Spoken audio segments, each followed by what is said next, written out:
Well, good morning, Mission Point. Welcome to all you all. My name's Kyle. I get to serve as the worship director here, as Emily said earlier. And a special welcome to guests with us today. So grateful you came to join us. Hope that you leave here encouraged to love Jesus just a little bit more. As Emily also mentioned at the beginning, we've been walking through the book of Esther the past several weeks, and man, has it been quite the journey.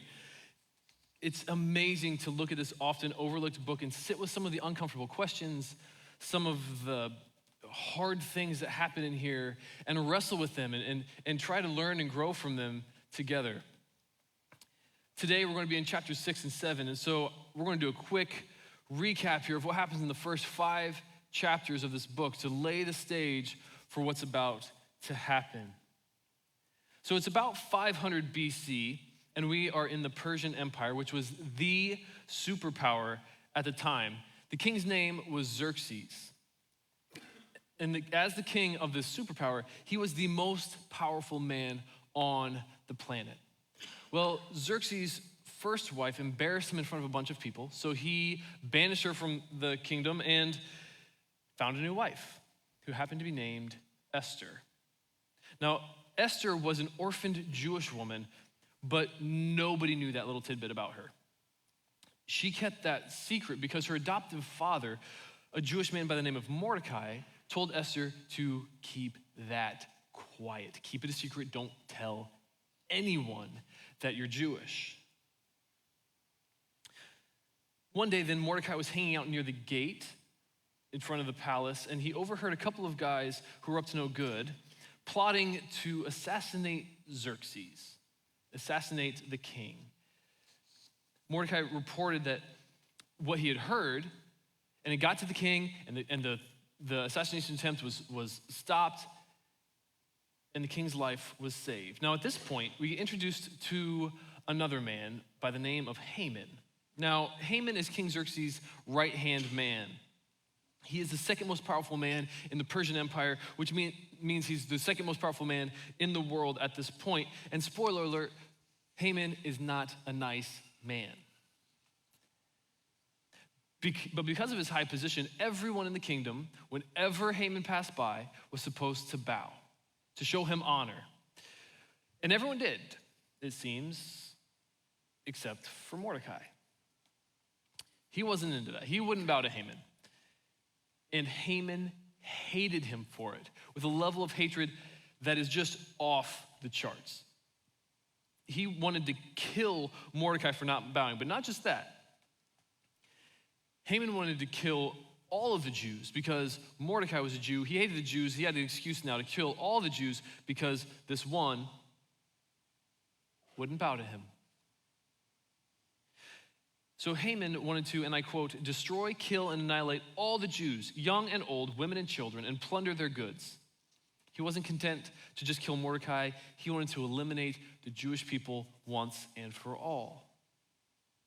So Haman comes to King Xerxes and manipulates him, kind of tricks him into making an irrevocable law that on one particular day, all the Jews in the entire Persian Empire would be killed. So messengers go out with this law and read it to everyone in the kingdom, and the response of the Jewish people is one of shock and grief and bewilderment. Mordecai responds by grieving and then pleading with Esther to try to change the king's mind. Now, this is a big ask of Esther because she could have been killed just for going up to the king without him first calling her. So Esther hesitates at first. She kind of pushes back a little bit, but then eventually she agrees. She agrees to go to Xerxes and plead on behalf of the Jewish people for their lives. Esther takes this risk. She goes before the king, and instead of having her king killed, the king says this. In chapter 5, verse 3, he says, "What is it, Queen Esther? What is your request? Even up to half the kingdom, it will be given to you." Now, this seems like a great time for her to ask him to spare the Jewish people from annihilation. But instead, she says, if it pleases the king, let the king, together with Haman, come today to a banquet I have prepared for him. And then at the banquet that Xerxes agrees to go to, he asks her a second time. And she strategically stalls again. She basically said, so how about another banquet tomorrow night, and then I'll tell you what my big ask is. The king agrees. Meanwhile, Haman loves these banquets. He loves hanging out with the royal couple. It makes him feel all special and powerful to be hanging out with the king and queen, just him. So he's on his way home one night, just feeling on top of the world, when he sees Mordecai. And rage consumes him. He can't handle the thought of Mordecai living one more day. So Haman's wife and his friends, he tells them about it, and they're like, hey, you know what you should do? You should build a gallows of sorts. And then go first thing in the morning to the king and ask him for permission to kill Mordecai now. You don't have to wait, do it now. The rest of the Jews, you can kill them later, but right now, just take care of Mordecai. Haman liked the sound of that. And with that, we find ourselves in Esther chapter 6. So let's start off with verse number 1. That night the king could not sleep. So he ordered the book of the Chronicles, the record of his reign, to be brought in and read to him. Of all the things the king could have asked for to help him sleep, he chose this. He wanted the official record of his reign to be read to him. I don't know if he thought it was boring or what, but either way, he was like, I can't sleep, so read me a story about how great I am. He didn't ask for some wine. He didn't ask for a concubine or some warm milk or for his herdsmen to walk all of his sheep past the window so he can count them. He asks for story time. Now, these records that were kept were incredibly extensive. In fact, back in the 1930s, some archaeologists dug up a room that held the royal records of Xerxes' dad, Darius.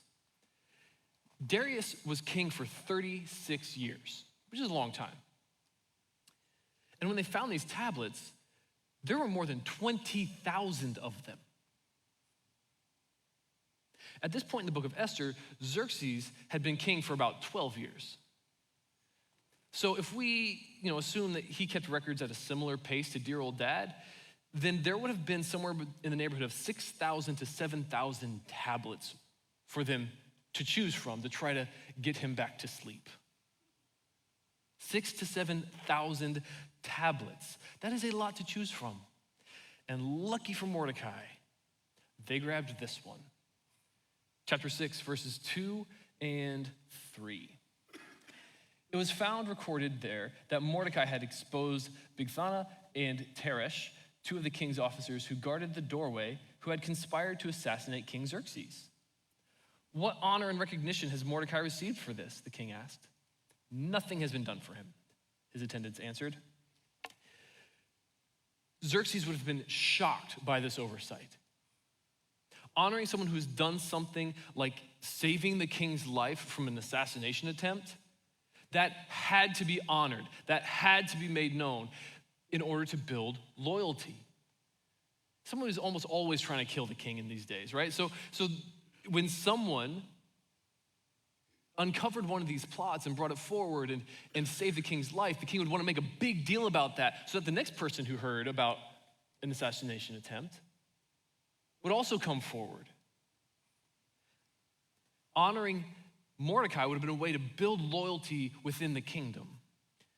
And so even though it had been 5 years since Mordecai had saved the king's life, Xerxes wanted to do something to honor him. He didn't want to wait one more day before honoring Mordecai. And as we've seen Xerxes routinely do throughout this book, he wanted to get input from someone else before deciding how to proceed with this. And so we land in verses 4 and 5. The king said, "Who is in the court?" Now Haman had just entered the outer court of the palace to speak to the king about impaling Mordecai on the pole he had set up for him. His attendants answered, "Haman is standing in the court." "Bring him in," the king ordered. And thus begins the worst day of Haman's life. This is unbelievable. You couldn't write a story with more drama or irony or humor even than this if you tried. Talk about unlucky. Haman has the worst timing here. He comes to ask to kill Mordecai while the king's saying, I want to honor him. Now, this impaling thing that Haman wants to do to Mordecai, some Bibles use the word gallows and hanging, but pole and impale is almost certainly a more accurate description because impaling was the most common form of execution in ancient Persia. And I am going to spare you the details of how it was done. I looked it up this week because I had a general idea, but then I looked it up and I had to go for a walk. Like I had to clear my mind because it is horrifying, excruciating, and gruesome. I'm not joking when I say, please don't look it up. It's bad. It's amazing how terrible people can be to each other.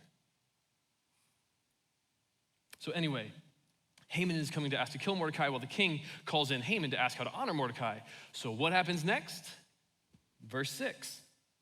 When Haman entered, the king asked him, what should be done for the man the king delights to honor? Now Haman thought to himself, who is there that the king would rather honor than me? Oh, Haman, that ego is getting the best of you. Haman assumes Xerxes wants to honor him. And so what would Haman say then? He would describe his perfect day. This king can give him anything in the world. And so Haman's like, oh, the thing I've been dreaming about. That's what I'm going to say because it's coming for me. This is my chance. And so what does Haman say? Verses 7 through 9.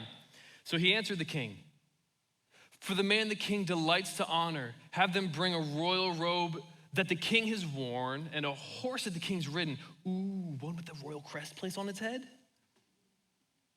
Then let the robe and the horse be entrusted to one of the king's most noble princes. Let them robe the man the king delights to honor. Let them serve him and lead him on the horse through the city streets, proclaiming before him, this is what is done for the man the king delights to honor. Now, 2 seconds here. It's not like Haman wasn't already highly honored. He was literally the second most powerful man on the planet. And he's receiving private invitations to banquets with the king and the queen. I mean, come on. What else is he, what more honor does he want than that? Well, apparently this. He wants to play dress up and pretend to be king for a day. That's basically what this request boils down to. Wear the king's robes, ride the king's horse that has the king's crest, and have someone important parade you around town, making sure all of your subjects know how wonderful you are. King for a day. There are not words to adequately describe how big Haman's ego is. But man, is it ever true that if what we're after is glory and honor and to be looked up to by other people, we will never be satisfied. Haman had it all, and he wanted more and more and more.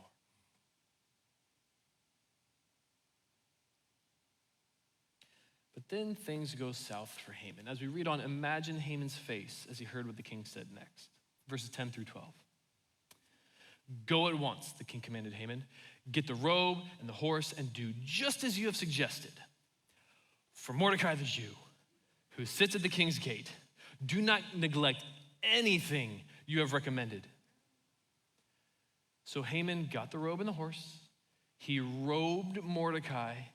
He led him on horseback through the city streets, proclaiming before him, this is what is done for the man the king delights to honor. Afterward, Mordecai returned to the king's gate, but Haman rushed home with his head covered in grief. Man, the tables turned hard on Mordecai. I mean, think about how hard of a gut punch this would have been for Haman. Not only did he find out somebody else was going to get to live out his perfect day, it was the man he hated more than anyone. And Haman had a lot of hate in his heart.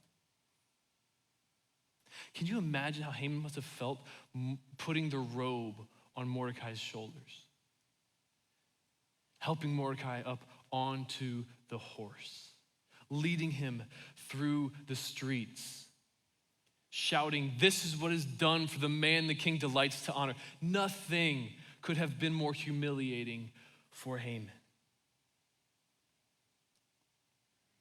But let's pause for a second and look at how lucky Mordecai got here. I mean, this was a really close call.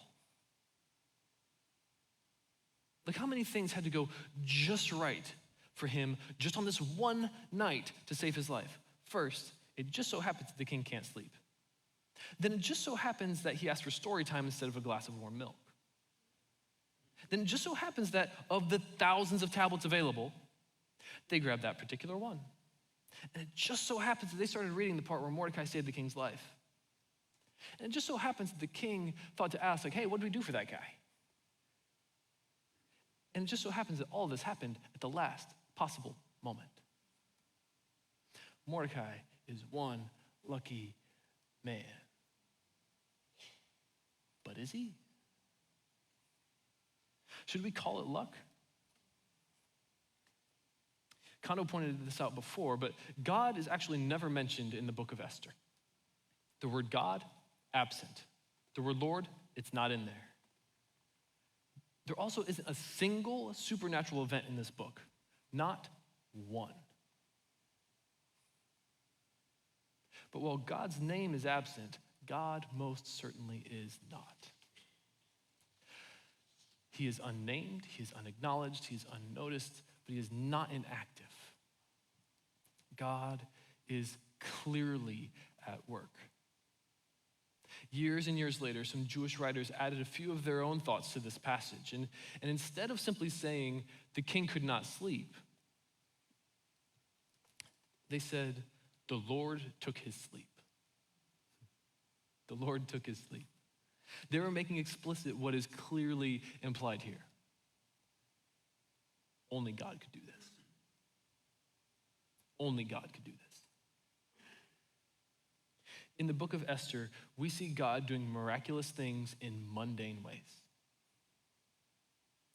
You know, as we read through the Bible, we get so used to reading about the awesome displays of God's power, right? Like parting the Red Sea, like raising people from the dead, like sending an earthquake to break his people out of prison.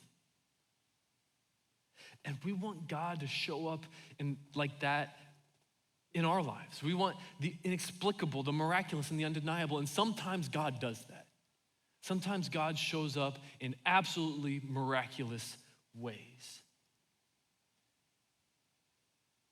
But this is one of the reasons why the book of Esther is such a gift to us.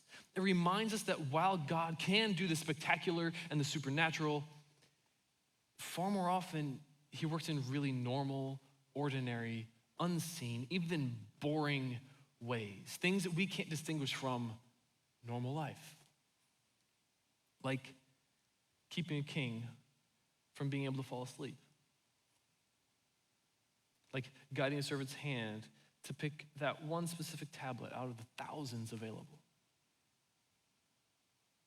You know, sometimes it feels like our faith would be stronger or easier if God showed up in these massive, miraculous ways. But the book of Esther shows us that God is always at work behind the scenes, doing little things, weaving together this glorious and beautiful picture. Even when we can't see it, even when we don't acknowledge it, even when it's invisible to us because it hides among the ordinary things of daily life. God doesn't need the spectacular to move his plan forward.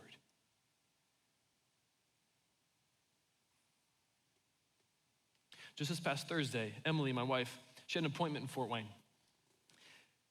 And so she left the house, she got in the car, and pretty quickly found out that we had a flat tire. Apparently, I had driven over a nail sometime the day before and didn't realize it.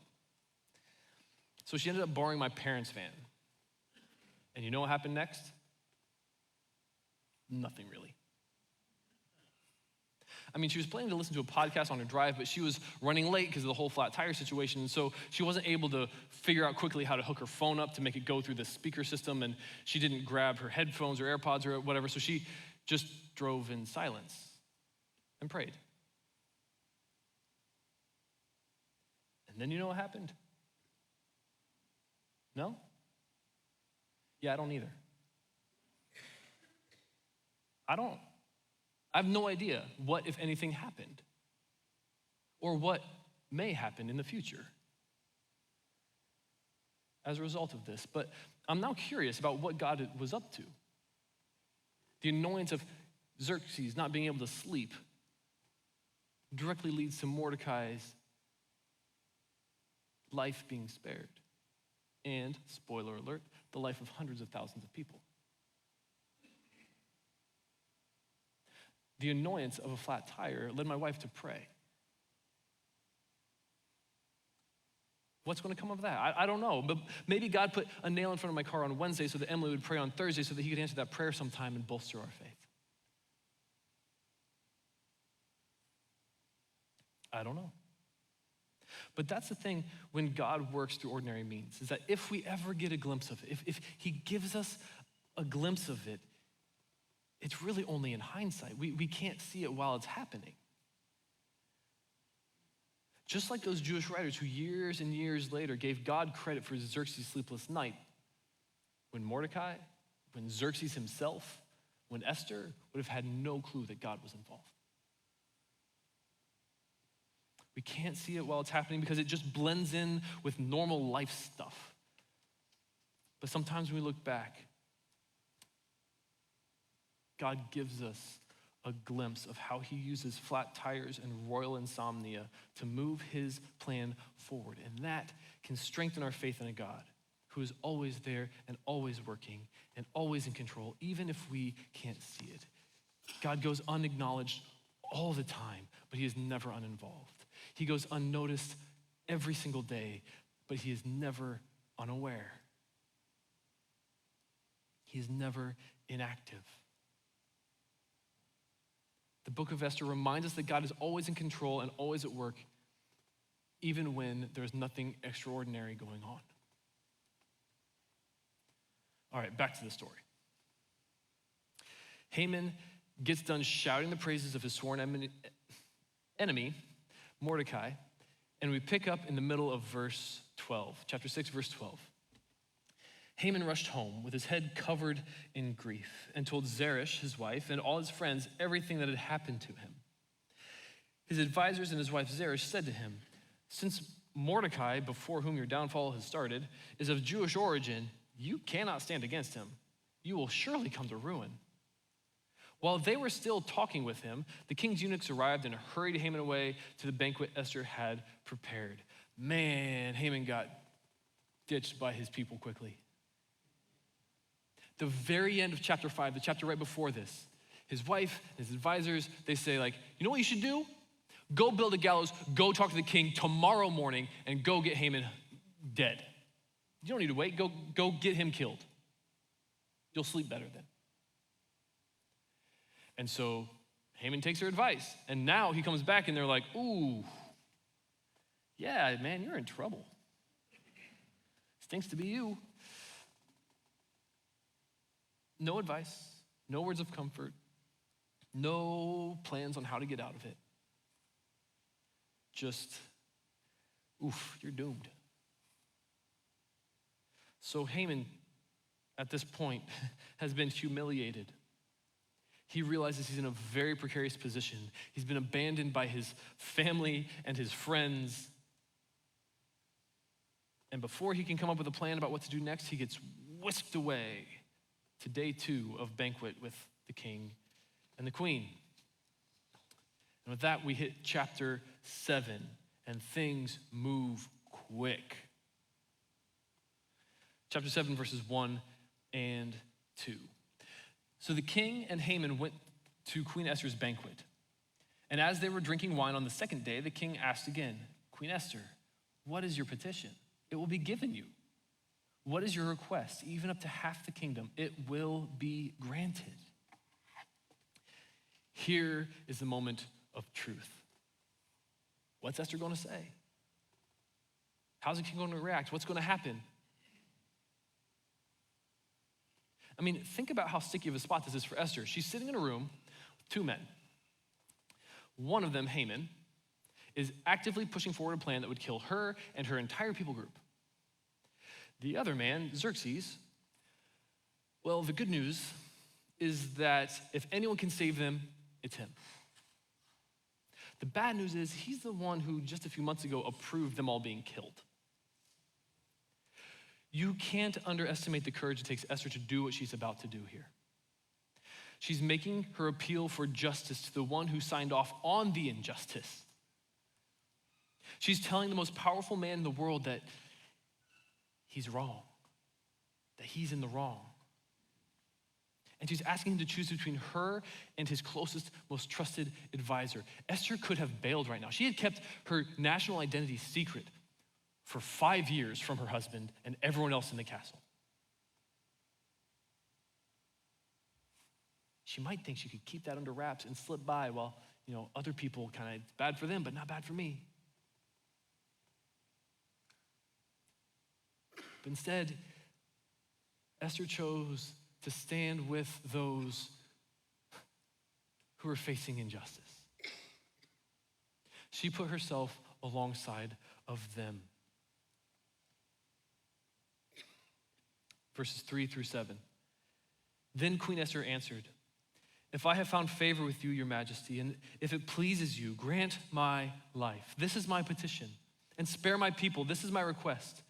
For I and my people have been sold to be destroyed, killed, and annihilated. If we were merely sold as male and female slaves, I would have kept quiet because no such distress would justify disturbing the king." King Xerxes asked Queen Esther, "Who is he? Where is he? The man who dared to do such a thing?"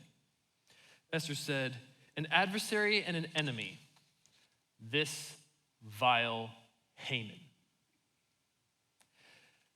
Then Haman was terrified before the king and the queen. The king got up in a rage. Esther is so cunning and courageous here. She absolutely played Haman like a fiddle. She played to his ego, inviting him to these exclusive banquets with the king and the queen just to call him out in front of the king. She had set him up perfectly. And then when the moment came, Esther was ready. She knew what she wanted to say, and she spoke with respect, but she did not hold back. "King, you've asked me what I want. Grant me my life. Spare my people." Who is it? This vile Haman. Esther also uses the exact words from the decree Haman sent out with the king's authority back in chapter 3. Destroy, kill, and annihilate. But what's interesting here is that Xerxes doesn't seem to recognize that order that he approved. You'd think that would ring a bell, right? Like if you sign an order that says, "Go kill everyone," it's not there for Xerxes. If it was, he would have known it was Haman and wouldn't have had to ask, "So wait, who did this?" And if you look back at chapter 3, where Haman manipulated Xerxes into signing off on this genocidal plan, Haman never told Xerxes who he wanted to kill. Not once did he mention it was the Jews. He left it to some ambiguous people who were different and dangerous and could not be tolerated. And Xerxes trusted Haman so much, he just said yes. Now, pump the brakes for a second, and let's take a closer look at Xerxes here. Just a few months ago, Xerxes had no problem killing off an entire people group within his kingdom. No problem with it at all. In chapter 3, verse 9, Haman said, "You should destroy them." And Xerxes replied, "Do with the people what you please." You should destroy them. Yeah, whatever you want. Go for it, Haman. Do your thing. But now, when this same plan gets said back to him, Xerxes is enraged. What changed? Be more curious, ask more questions, right? What changed for Xerxes? Did he suddenly grow a moral compass and realize that genocide was bad? I don't think so. I mean, even after this, Xerxes doesn't flinch when it comes to killing people. He doesn't seem to have a problem with that. Here's what changed for Xerxes. He had no problem killing off an entire people group within his kingdom until he realized the impact it had on someone close to him, someone that he cared about. Now, I'm not going to sit here and pretend that Xerxes and Esther had some wonderful romantic love story or some model marriage. Let's be honest, their relationship was ridiculously messed up. But over these past couple of chapters, we see that Xerxes cares about Esther. He shows her mercy instead of killing her when she approaches. He offers her whatever she wants, up to half his kingdom, not once, not twice, but 3 times. He keeps coming back to these banquets she's throwing, saying like, okay, please tell me what you want. I'm happy to give it to you, up to half my kingdom. So in spite of how problematic their relationship is, he seems to care about her on some level. And so when he realized that Haman's plot wasn't just about getting rid of some faceless group of people out there, but it was about Esther, Xerxes had a very different reaction. And that's because proximity to people matters. Proximity to people makes us more compassionate. It makes us see them as people. And man, we are way more like Xerxes in this than we would like to admit. A lot of our strong opinions would change, or at least we would hold them with a lot more gentleness if we had close relationships with people that are deeply impacted by what we think is good, by what we think is right, by what we think about these things. I mean, you can pick what group of people it is, but as long as we keep them at a distance, it is easy to make snarky jokes, to post the mocking meme, to make harsh comments, to let hateful attitudes live within our hearts like Haman did. It can grow to this point where we are apathetic or even happy about the pain of these people that we have kept at a distance. Immigrants, Muslims, the poor, addicts, the Chinese, trans people, women who have had abortions, the homeless, Palestinians, different political parties, take your pick. As long as we keep people at a distance, we run the risk of letting hateful attitudes live within our hearts. Several years ago, I had the opportunity to go to the country of Jordan a couple of times to help a church there that was doing Syrian refugee relief. And in doing this, I got to sit with people in their homes, drink tea with them, and hear their stories. One woman, her husband had been killed in the fighting, and so she and her elderly father fled, walking 10 hours a night for nights on end. They barely had any food, and they had to hide during the day so they wouldn't be killed. She did all this while caring for her 2 little boys, a 2-year-old and an infant. She had to carry them as they walked hour after hour at night and try to keep them quiet so they wouldn't be discovered. This story was not exceptional. I sat with people who lost their elementary age son when a bomb landed in their kitchen. I sat with with women who wept as they spoke about the fact that they didn't know where their husbands were or if they were alive because they got separated as they fled in the midst of the chaos of the bombs exploding and the gunfire. Dozens of stories like this. And then I came back, and a few months later, I was just grieved when I saw how many people were loudly approving a policy that rejected all Syrian refugees from coming to the U.S. I'm sitting there heartbroken, thinking about this 3-year-old boy whose mom a couple years before had carried him through the night, who tried to comfort him and pretend that everything was all right as they hid and ran for their lives. This 3-year-old boy walked into the room, sat down next to me, and fell asleep with his head in my lap.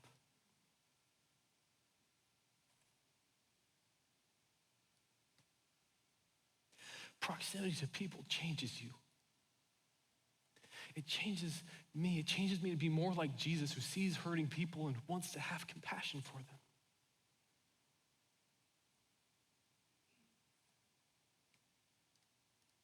Because Jesus didn't keep his distance. Jesus didn't keep people out there. He didn't keep us out there as some faceless group. Jesus drew near. He became one of us, and he had compassion on us. Jesus drew near to sinners.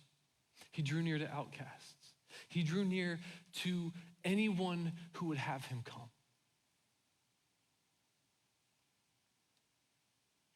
Proximity to different kinds of people makes us more like Jesus as we learn to love and care for more people like Jesus does.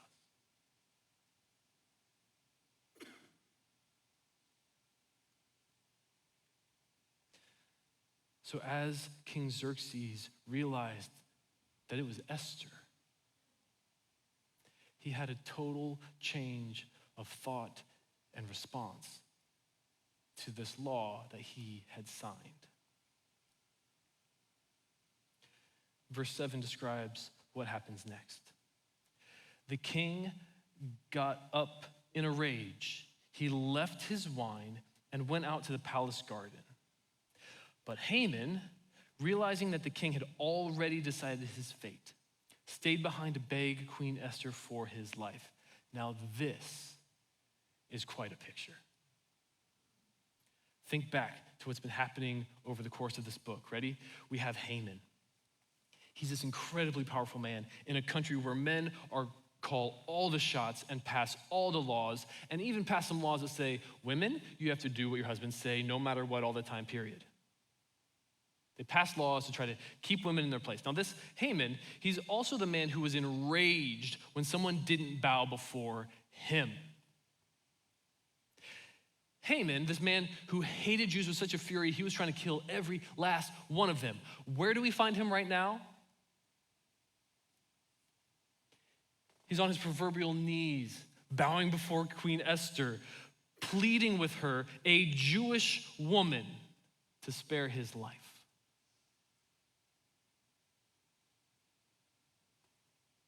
It's such an ironic picture. This is unreal. Esther played this out perfectly. Haman had his back against the wall to the point that he did what would have been unthinkable to him just a week before this. Bowing down to a Jewish woman, begging her for something. Now, before we move on, let's take a peek at Xerxes here, because does anyone else find his reaction here a bit strange? He was so angry. He had so much rage. He took a walk in the garden. Why would the king leave? I mean, obviously it doesn't explicitly say, but this little stroll through the tulips and the hostas, it clearly wasn't to help him calm down. Haman knew that. Haman knew Xerxes well, and he knew Xerxes wasn't going out for a breath of fresh air to try to chill out. He knew the king wanted to kill him. So if Xerxes had already decided what he was going to do with Haman, why go for a walk in the garden? It's because he had to figure out how he was going to do it. Not what method, what excuse. What reason would he give for executing his right-hand man? Xerxes is in a tight spot here. How could he punish Haman for a plot that he approved? The decree literally had his seal of approval on it. Xerxes would have to admit that he had been manipulated and duped, and he would look like a fool. And if there's one thing that dictators and kings don't like, it's looking like a fool. And beyond that, how bad would it look if it got out that he had unknowingly approved a law that would kill his wife? Xerxes knew he was going to kill Haman for this betrayal, but it seems like he's taking a minute in the garden to figure out how he's going to spin this so that it doesn't look like he's weak or foolish or anything like that. And lucky for Xerxes, Haman made this easy.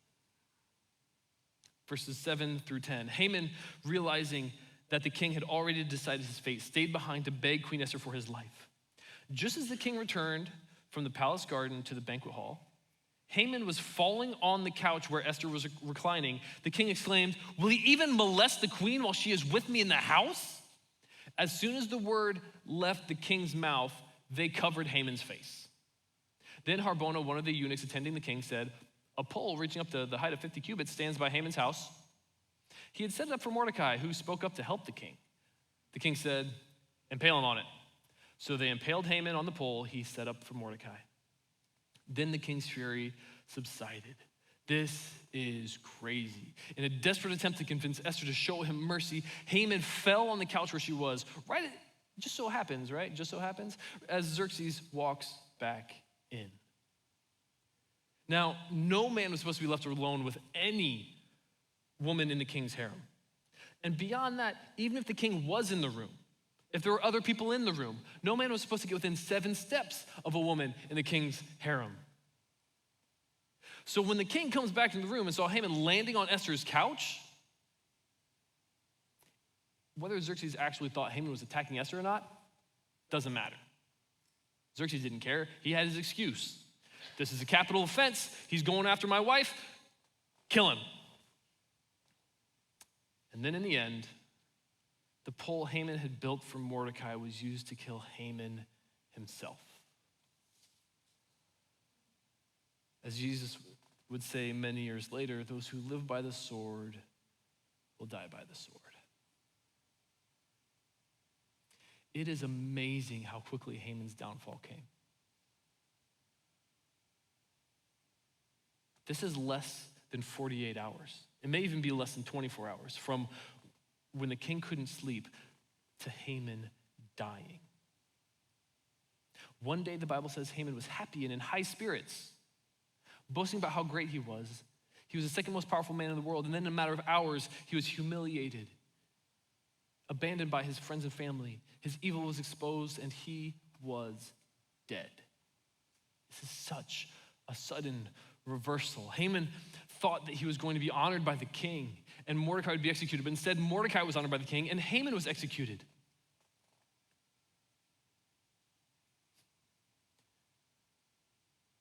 There's an interesting parallel between the decree Haman wrote up in Esther 3 and something Jesus says in John chapter 10.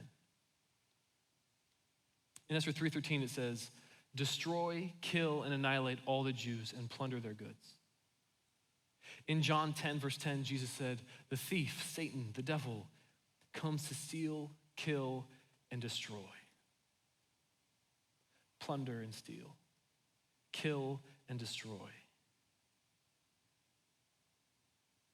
You know, when we look back at this story from Esther, it looked like Haman was winning. And a lot of times now, it looks like the devil's winning, if we're honest. Death and destruction, war, disease, mass shooting after mass shooting after mass shooting, injustice, abuse, addiction, racism, broken relationships, natural disasters, the world coming apart at the seams. And back in Esther's day, Haman had all of his plots and all of his scheming and all of his manipulation rolling along smoothly. It had been in the works for months, and now it was beginning to take shape. The law had been signed. The impaling pole was ready for Mordecai. In just a couple hours, he would be dead. Just a couple weeks, and the Jews would be gone for good. Haman's grand plan was right on track until God gave the king a bit of insomnia at the last minute. In this sudden reversal, God brought injustice to a halt and Haman to his end.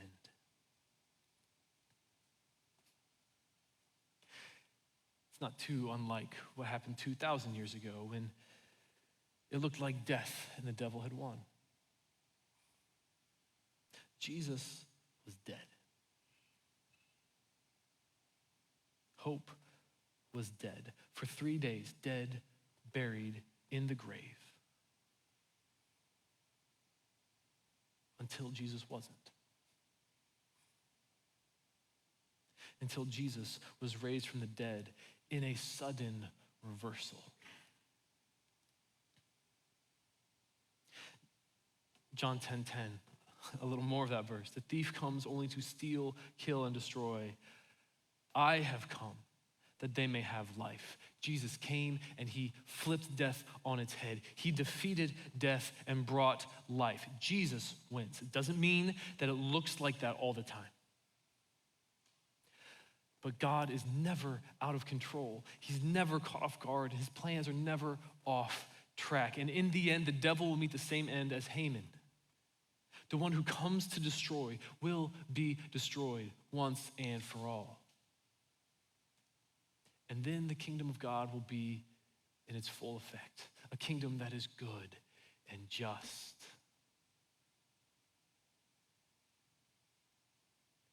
Right now, in both miraculous ways and mundane ways, God is moving everything forward towards that kingdom. We may not always see it, we may not always notice it, but God is at work to bring about that wonderful kingdom